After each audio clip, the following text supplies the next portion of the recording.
Welcome back to Hot Rod Guy Garage. This is going to be another episode on 65 Mustang. So follow me through the intro and I'll be back. Alright guys, not a lot has went on since our last 65 Mustang video. I did order some drip roll moldings from CJ Pony Parts and not Kentucky Mustang because they were out of stock and I needed them quick. But needing them quick meant that I got a super low quality part that didn't fit. So make sure you check out KentuckyMustang.com, guys. They did send us a discount code, and I'll drop it down here, and it'll be in the description below. But I got those drip roll moldings. I tried to put them on the car. They were too long. The bends were in the wrong place.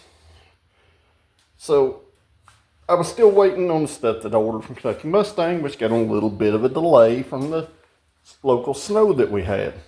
And it wasn't Kentucky Mustang's fault. It was totally on UPS.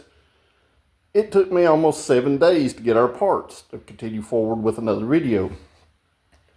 So I'll flip it around, I'll show you where we're at and what we're going to address today. So I got a great big old honking box of small parts in there. Stuff like the clutch grommet, accelerator pedal stuff, you know, speedometer cable grommet, and a bunch of little things. But the big things we're going to address in this video is the heater assembly. If you'll remember back to our wiring harness video, I did put a wiring harness for a 3-speed heater. My 66 had a 3-speed heater in it. His had a 2-speed. His heater box, while it don't look bad from a distance, this thing is made out of silicone, JB Weld, and fiberglass. And is nasty and ugly and in bad shape. Along with his heater controls, these were what were in it. Said red paint on the back side. And this is stuff out of my 66. The heater box is in pretty decent shape. So are my controls. So I've done checked my heater switch. It is good. I have not checked the blower motor, which will be the turning point here, because I am going to donate my 3-speed heater stuff to his car. That way he's got a good heater. But I ordered a reproduction heater box, the plenum kit, and the defroster ducts, along with the extended outlet heater cores right here. So you don't have the hoses inside the car. These actually put the hose outlets out under the firewall. So what we're going to do today, we're going to try to get the heater in this thing. And I did bring my 66 harness in to extract anything we may need for the 3-speed heater stuff. But let's get to tearing this stuff apart and see if we can't get a heater box together. I figured if anything, a 3-speed heater upgrade would be nice in a car that you're actually going to drive. So that's what we're going to do. The new heater box is very nice quality. I'll show you the part number on it here in a minute. But we need to get it up on the table, get it split open so we can put the heater core and stuff in it. And this is the part number for our heater box. And I did get the one without the resistor hole, even though we're going to need it. Because I figured if anything, I'd just move it into a different location. That way it wasn't so noticeable under the dash. So this is the heater box I got. This is kind of an up close and personal look at it. This is pretty nice quality, guys. It is very nice. Even the little door opens easily and has a nice finish to it and has all the seals and stuff. So real nice little stuff. So to get this thing apart, we're going to have to pop these little clips off right here. And generally with these, you can just take a flathead screwdriver and they'll shoot off like a rocket. So make sure you have a hand behind them when these things shoot off. It's just the easiest way I found to get them. You just get a flathead screwdriver behind them and just kind of do a little wiggly and they'll pop off. Same goes with factory heater boxes. Except by now your fiberglass is probably rotten. And you know, you may destroy the heater box actually taking it apart to put a heater core in it.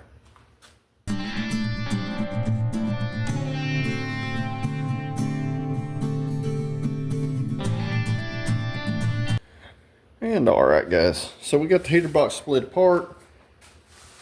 One thing I wanted to show you, I ordered, the heater box comes with the seal kit, but I ordered another seal kit right here. And if you look, these heater core seals are quite a bit different in size. These are the ones that come with the heater box. These are a set that I'd got. The set that I got fit the heater box better than the ones that come with the heater box. And a lot of people would kind of question, why would you buy a seal kit when you got a new heater box? That is one reason. This is the part number for the seal kit. The Daniel Carpenter. The seals in it are more correct than what comes with your new heater box. So we got our new heater core with our extended ends, and you may have to slightly bend this a little bit to get it to go through your heater box. Your heater core is going to sit in there like this. We're going to take our other new seal. I'm going to place it up here on top. Once again, the larger style because it will seal better. And then your plate goes in there like this right here. It hooks under the lip on this side. And you just want to make sure this seal is set square in there so it can seal off. And then when you put the heater box back together, this will pinch up against the back wall and hold that heater core in place. So what you might run into, this may be a little loose, and you can always double stack the seals if you need to. It will just make it a little harder to get it bolted together or clipped together.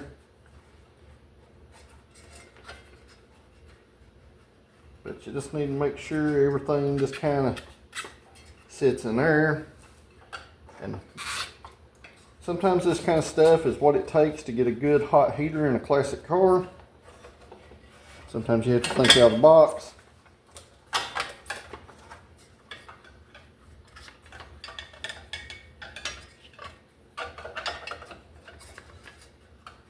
And fiddle around with it a little bit until you have the right combination of things, that when this thing is pushed down, that you don't have no air leakage past your heater core.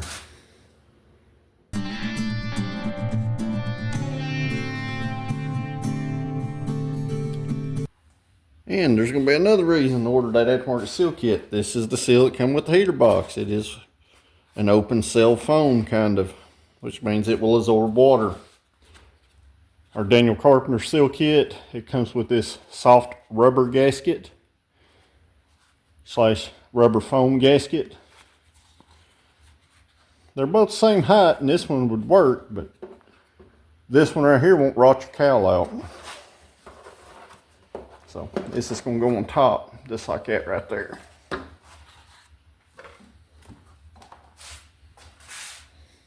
And this is the part number for the heater core. I'm not too thrilled about this, but what's not made there nowadays? So the extended heater core like that, guys, while it does not look factory because your hose connections will be outside the firewall, it does take the risk of a heater hose blowing out inside your car and flooding inside down to a minimal. If you got coolant that you on the inside of your car at the point of installing one of these, it's because your heater core is leaking.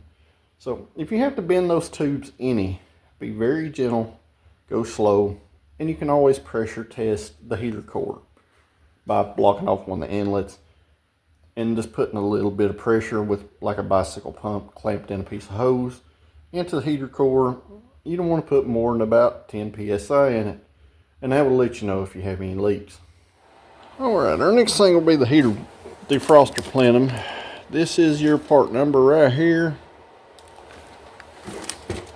And these are pretty easy to install, guys. You'll have 4 screws, 2 on the top, 2 on the bottom, on your blower motor outlet right there. And this will just slide up in there. Just like that. Your defroster outlets need to point towards the top. And alright guys, we are ready for our blower motor. So what I done, I cleaned up the original blower motor out of my 66 since it is a 3-speed blower motor. There's a lot of confusion when it comes to blower motors on these cars. If you have 3 wires coming out of it, you have a 2-speed blower motor. And probably an early car. If you have 2 wires coming out of the blower motor, one yellow and one brown, you have a 3-speed blower motor, which means you have the blower motor resistor. Now, I went ahead and mounted the blower rotor resistor in the heater box. Even the ones that don't come with the blower motor resistor hole, which you can buy, but they are a little bit more expensive, there is already witness marks. If you turn this heater box up towards light, you can see where they're at. So I just cleaned up my 66 blower motor resistor for him. They're a lot better made than the aftermarket stuff is. Cleaned up the terminals, tested it, made sure the ohms and everything were good on it. And I cleaned up the blower motor and I got it painted here. I'm going to show you how to test a 3-speed Mustang blower motor. So let me flip it around. And alright guys, these are very, very easy to test. Your yellow wire is going to be your ground. Your brown wire will be your hot. So you can do this with just a battery by touching the yellow one to the ground and the brown one to the hot. I've still got to clean the wires up a little bit, but I'm going to use my power probe to put power on it. We have a nice, quiet, smooth spinning blower motor. The different speed settings come from the blower motor resistor, which in turn varies the ground circuit of the blower motor to change the speed of said blower motor. And that's how you end up having 3 speeds. Things to note, I will have to swap my 66 switch into his 65 controls. The controls themselves are the same. The blower motor switch itself is different because the resistor pigtail is made on to the 3-speed blower motor switch. So I've done tested the switch, it is good.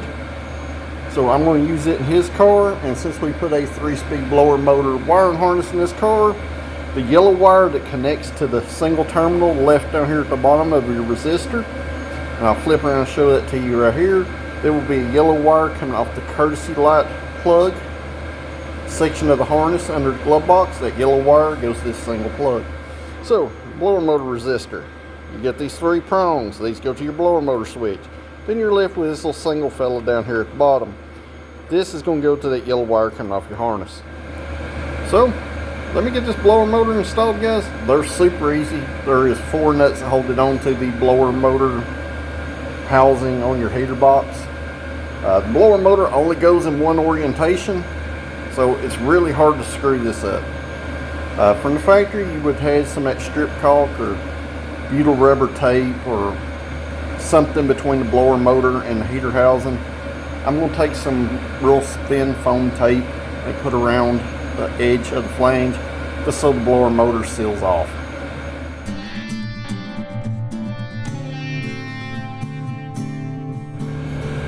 And now the blower motor is assembled into the heater box.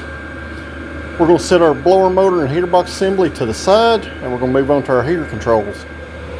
Because we're not quite ready just yet to put this heater box in the car, we're going to have to put some sound deadening in it. Since it does not have a firewall pad, and I really do not like putting factory firewall pads in cars for the reason that they hold water if it does happen to leak any kind of water whatsoever in the car. So we're going to move on to the heater controls, get them ready.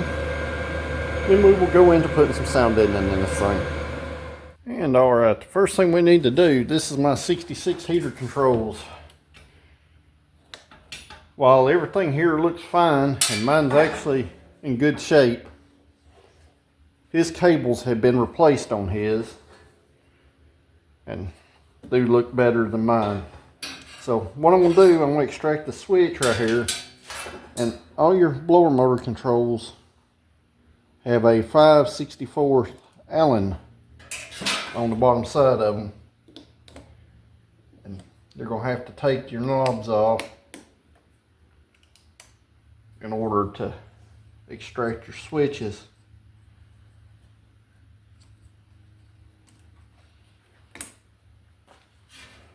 And your blower motor switch has just got a 5/16 bolt here on the side.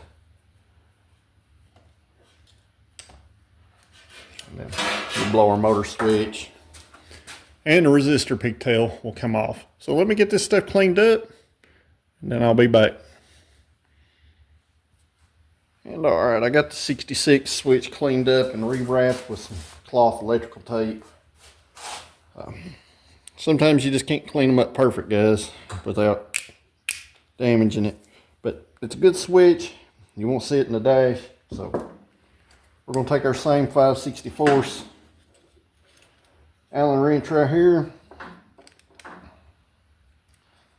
I'll get these old knobs off.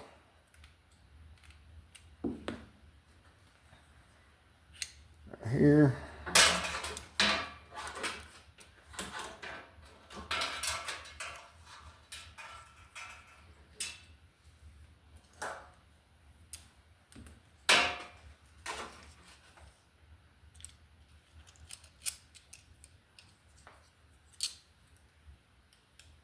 Which weren't in the right positions anyway.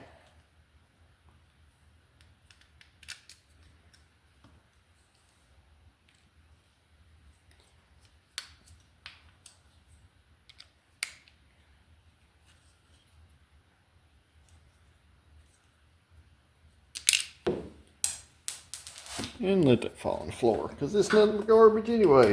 So we're going to start off with taking the blower motor switch out.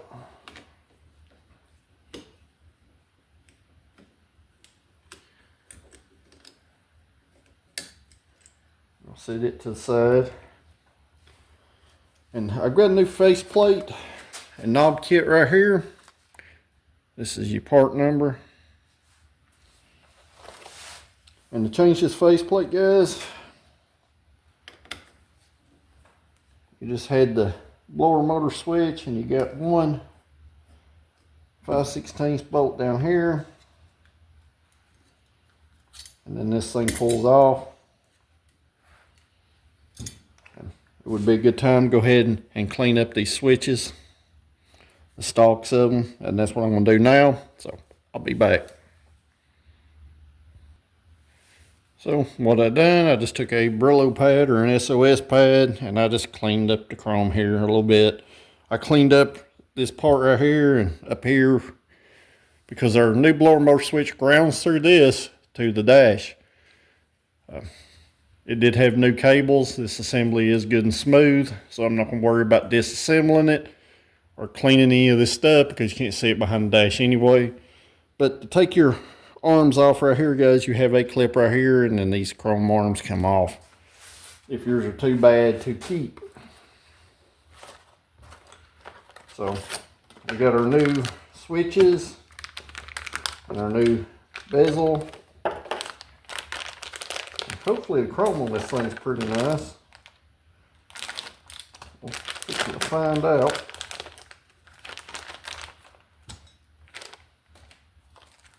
It comes with new studs and new nuts.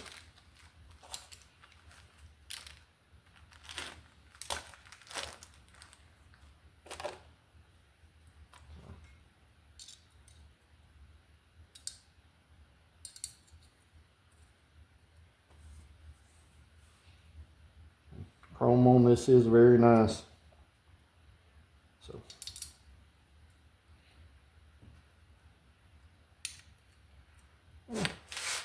you'll get another Allen wrench. So once you get those studs installed, you come back. This is just gonna go right back on here. Good. You should be able to put your bottom nut in, or bottom bolt in.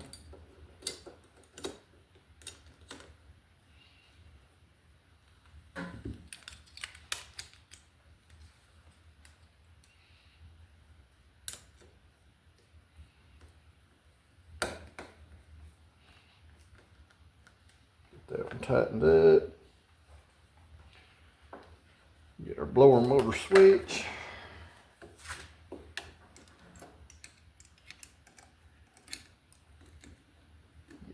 here.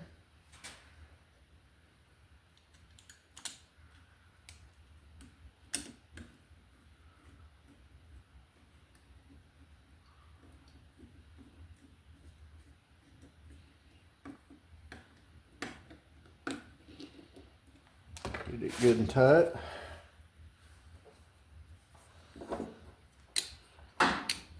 We're ready for our knobs.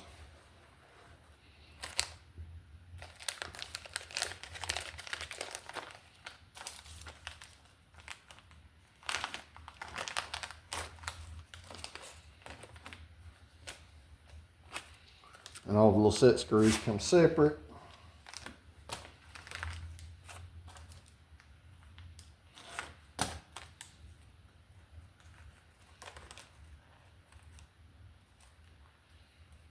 So you don't want to lose those.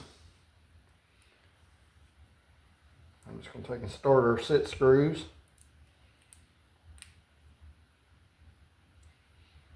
And our knobs.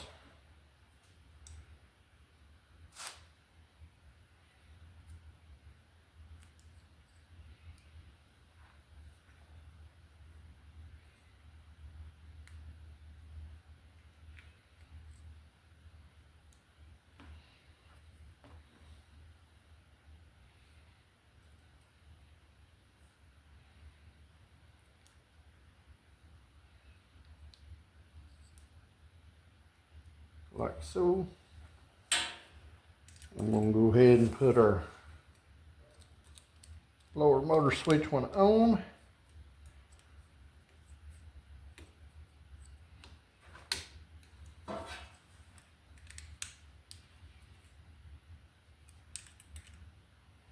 Get it good and snug.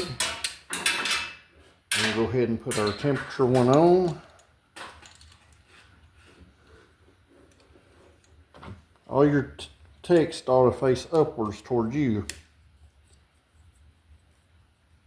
That way you make sure you get them on the right side.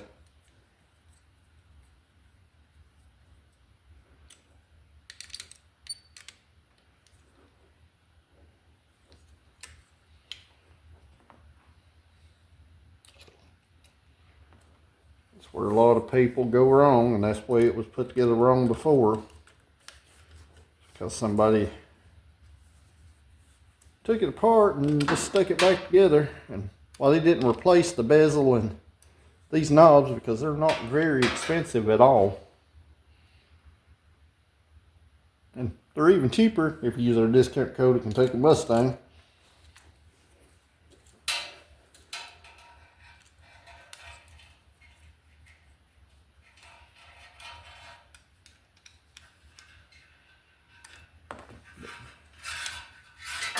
What you should end up with looks like that right there. Another thing to note on these things, guys, these things do have a retainer that holds them in the dash right here. And I've got some new ones down here in the box I'm going to dig out, but that's what the factory ones look like. But more than likely we will have to use these new nuts because I'm sure these studs are probably a different thread than original. So we now have a 3-speed control panel. But your new retainers for your heater plate, it's right here is part number. And before we start on the installation on the Firewall, Daisy would like to remind everybody to check out our merchandise store that's down in the description below. And that everybody that buys one of her t-shirts gets her extra treats and pets. And we got some new designs on our merchandise store, so if you visited it, make sure you check it out again, because I'm constantly adding stuff from time to time. So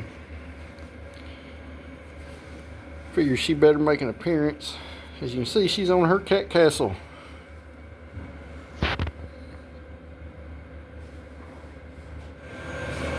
And alright guys, we are at the point where we need to put some kind of insulation on the firewall.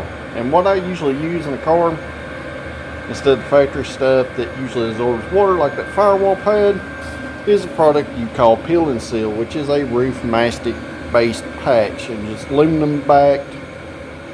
it has a tar type substance that adheres it to the panel. I've used this stuff for years. It works very well.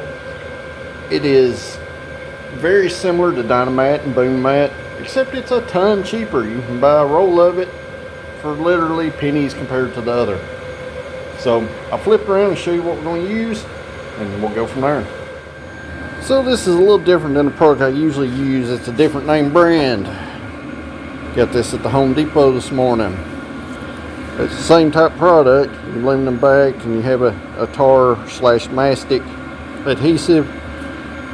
So 6 inches wide, 25 foot long. I got a few rolls of this. These are 60 mils thick, which is right there with your Dynamat products. So basically what you're going to do, I can take this stuff and I'll go in here and I'll just kind of estimate this. I'll cut it with a razor knife and then stick it to the panel.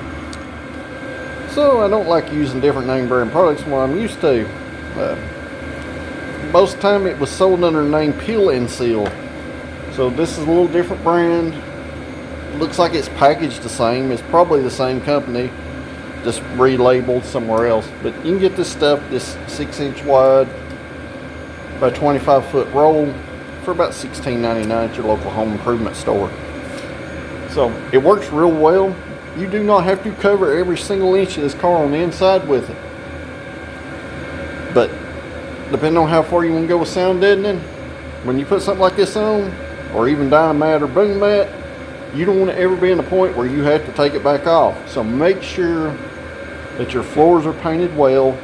Make sure everything is seam sealed and everything is ready to go before you put something like this on. And definitely don't use this stuff to put over rust holes, because I've seen that done before. And if you remember back to the very first few videos of this car, they had a plastic back product of similar construction of this stuck all in this car, and I went through a bunch of pain to remove it. So this is going to be a one-shot deal, guys. You put it on there, you don't ever want to have to take it back off. So make sure your floors are sealed good.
So alright, I got half the floor done, and what I done, I stopped before it would become visible from the trunk.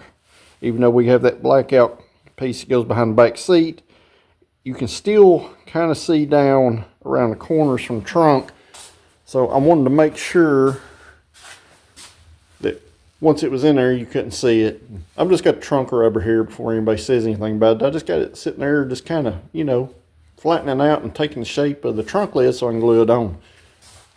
But I got our insulation on this half. An important thing to note, when you put any kind of stuff like this in the floor, make sure it is overlapped at least 1/4 of an inch. So that way if there is any water that gets in here, it can't get under it.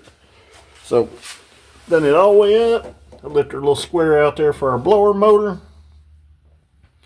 and all the way to the other side over there. And guys, this stuff does not like cold weather. It's about 50 degrees here in the shop, and it gets where it's not so sticky at those temperatures. Once it's stuck, you're good, but getting it to stick, you want to make sure you do this on a warm day or with a heater blowing on it. So what I was doing, I was setting these rolls in front of the little diesel heater I got here in the shop and letting them get a little heat on, and then coming over here and install that in the car. But you really want to burnish that stuff down. You can get one of them little hard roller wheels and roll it down, or you can just do like I did and use your fingers and push down on it. Either way works just fine. Or you could buy one of those fancy roller tools that Dynamite or Boom Mat sells. This is the cheapest way to do this with the exact same results. So I've still got to finish the other side. It took about 2 1/4 rolls to do from the top of the firewall all the way back to our shock reinforcement plate, so to say. So that's about the material you're going to use. So I'm going to stop tomorrow and grab 3 more rolls, and that should be more than enough to finish up the car. I'm not going to put any in the doors or quarter panels for now. I just want to get the floor done so we can get the heater box in it, finish up the dash, and then we can get the carpet put back in the car. So it's the next day, and I picked up 3 more rolls at our local Home Depot this morning.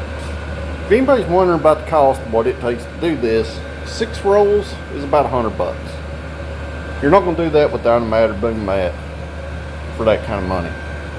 So I've got this stuff sitting in front of the heater. I'm letting it kind of heat up because once again we have another sub 20 degree day here in Tennessee. I come in here this morning, I took the heater box back apart and put the heater core end seals in it because I did forget those earlier in the video. I don't know if anybody caught that. But one thing to note is the heater core end seals with this aluminum cored heater core with extended tubes, the heater core is larger, physically larger than a factory heater core. That's because aluminum is not as efficient as a copper brass. Will it work? Absolutely. That's why the core is larger. So what I done, I had to cut down the end seals, which was just the recessed part that's supposed to clip around heater core tanks. So I ended up with 2 like 3/4 inch thick pieces of foam. And one of those pieces of foam goes around the front. You can't cut that off because it seals the heater core tubes off to the heater box. I just wanted to clarify that. We all make mistakes, guys, and that was one that I made earlier in this video. And another one of them Easter eggs you can look for. So when this stuff gets heated up, we'll get started back. We'll get this driver's side of the floor done, and we can see where we can get from there. But before I start putting insulation in the driver's side floor, there is a couple things I need to do. Like this is the clutch rod out of the car. This is a clutch rod boot. This car was missing this when it come in here. The easiest way I found to put these in is take the whole rod out, guys. There's 2 bolts under the dash. There's a retainer under there, which is very hard for me to show you. But if you don't want to mess with your adjustment, and the adjustment was good on the clutch. And before I forget it, this right here is part number. Right here, the SKU number is 470. 64.5 through 66. Is you're just going to take and you're going to put this boot starting on the pedal side, and you're going to put it on like this.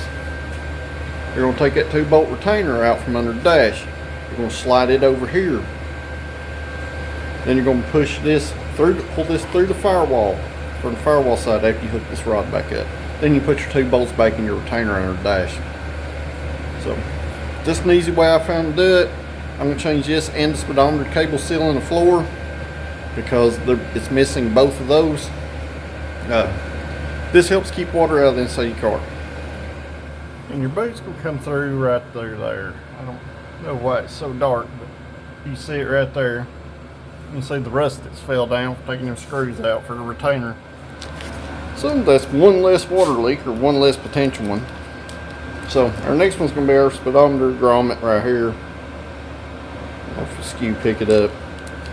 But the skew is 6432. This is a 67 through 73 speedometer cable grommet. I could not find one for the early cars. This looks like it'll work. So what I'm going to do to install it, I'm going to split it, I'm going to work it around the cable and work it into the floor pan. And I'll be back if it works or it doesn't work. And their grommet worked fine after cutting about a quarter out of it. Used a screwdriver, stuffed it in the hole. It's better than nothing, guys. The thing was only a couple bucks. But it'll keep it from getting splash water up from the road and rot out the floor pans again. So it's important to have all your plugs and seals and stuff in place in the firewall, or you just open yourself up for further floor pan rust. That said, I think our stuff is about done heating up over there. Let's get it stuck on the car.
Alright guys, I got it all sealed up.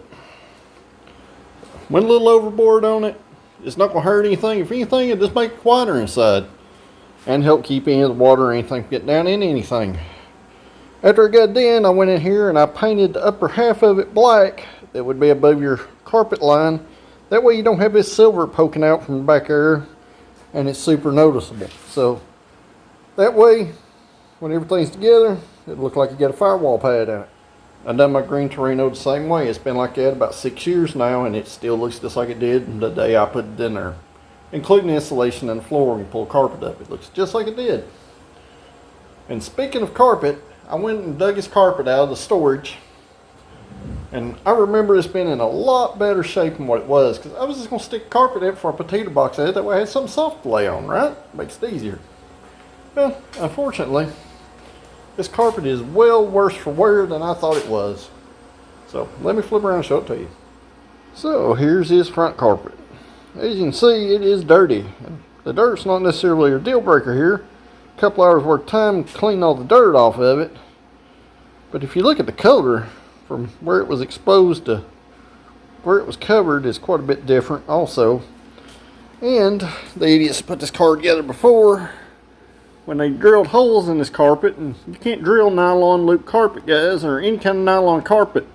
You have to pretty much cut or burn the holes in them. And what they done, they pulled this whole section of material, carpet material out right here. And what you see is white is actually the backing material.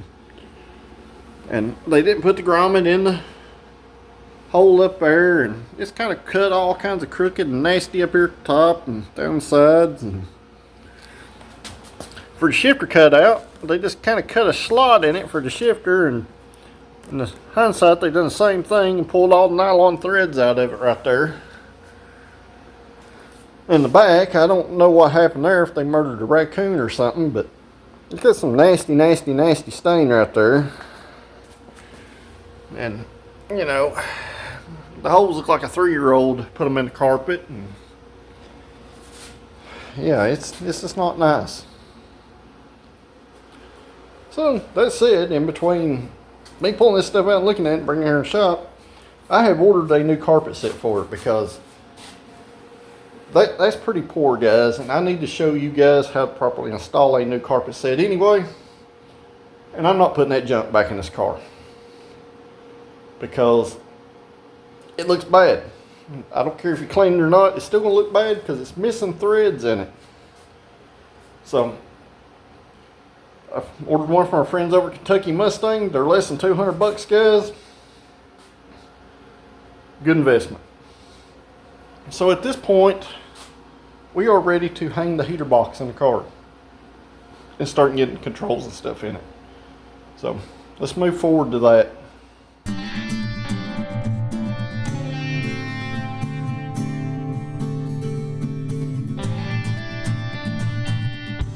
Alright, and the heater box is mounted under the dash, and that new heater box looks a ton better under there already. So next thing we need to do, we need to get them controls in over there. And I really wish I could show you how to mount the controls in there. I'll have to show you off the car, then I'll have to get in here and do it, and we can talk about how the cables hook up. So here's your heater control plate right here, and you have these little fasteners right here. And what these things do, you'll have to take these off and put them on in the back side of the dash. These things go down in there and they pinch this dash bezel up against the dash with these little tabs right here. You'll just have to tighten these nuts as you put those on. Simple in theory, but the little bolts, little nuts are kind of fiddly to get to back in there, especially in the dash. And there'd be absolutely no way you'd be able to do this with your gauge cluster in. So let's get this thing in there and we'll go from there.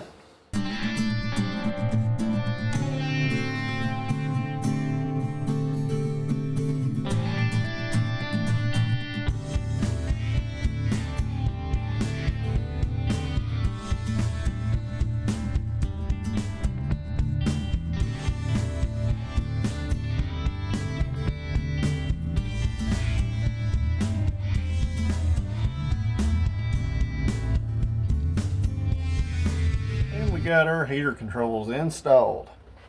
So from here, your defrost cable, which will be your short cable, goes down there to the defrost lever. Your temperature lever is going to go over here to this lever. And finally, your on-off cable is going to come over here. There's another cable over here also. And alright, we got the defroster cable on. And what you want to do, before you put your defroster ducts on, you want to make sure when this thing is off that plate in there is all the way up, and that seals off the defroster vents. So it may take a little fiddling, especially with these aftermarket cables that aren't quite made right, but pretty much going to repeat the same process for all the heater control cables. Our next one will be our temp cable, and that's going to be our blend door technically, and that will be our next one up the list. So it'll be the second closest cable to the driver's side, and our temp will be our third cable or our furthest away from the control. But we're going to do the same thing. We'll put them on there, going to leave our little bolt loose, and we're going to make sure that door has all the travel before we lock that cable down. And I'll run into another issue. The idiots that put this car together before had the cables backwards between our long and our short cable, so I flopped them around, and I've been working on trying to get them hooked up and adjusted so I kind of show you where they go, and I run into an issue. So let me flip around. These are the retaining screws for the cables that come with the new heater box, the ACP heater box. As you can see, these things are mega short. Here is an original one. You can see there's quite a bit of difference. That bit of difference is the difference between getting the cables on it and not getting the cables on it. It's already not a fun job. Go ahead and change your little cable hold down bolts to the original ones. They'll work. So let me get back to it. Alright, this is going to be hard to show, but I'm going to show you your temp. This lets cold outside air from your cowl into your heater box. Your heater, this flap, Either bypasses your heater core or lets air through your heater core. That's one that says heat. And your defroster is this one right here. So hopefully that helps somebody. And you want these doors to be all the way closed and all the way open. And you can do that off the adjustments on your heater box itself. Sometimes it helps to have two people, because sometimes when you're pulling around, it'll move controls around a little bit. But we got those in there. Our heater is hooked up. The only other thing we got to hook up is the defroster ducts. And those new defroster ducts are going to look like this. This right here is the part number. So let me get these unboxed. Let's see if we can get them in the car. This is going to be something else hard for me to show you guys. But these things are going to go in the dash from the top up there. They're going to drop down through. You're going to have these little clips right here. These little wing clips. They're going to push down through here, through your dash assembly, and it'll lock those in. And once you get these guys pushed in there, guys, these things literally just push through that dash. They hook up down there on your defroster duct. Hoses just push down on there. You just want to make sure they're routed away from anything. And about the simplest thing I put on this car so far today.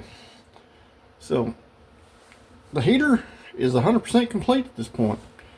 So, there's still a bunch of stuff to do, and I've got a dash speaker to put in it too.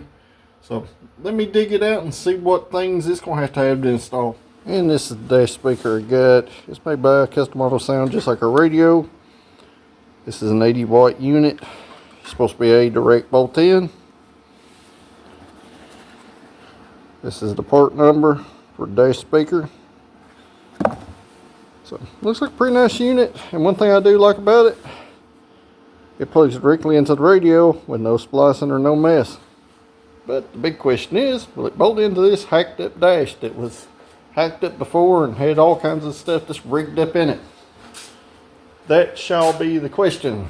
So, let me dig out the speaker mounting hardware, and we'll go from there. And that thing fits like a glove in there. All screw holes line up, everything's great. So, literally the wires are long enough to plug it directly into the radio. So, I need to get this dash vent on there. This has been kind of sitting up there. I need to get that thing mounted, so let me get that on there.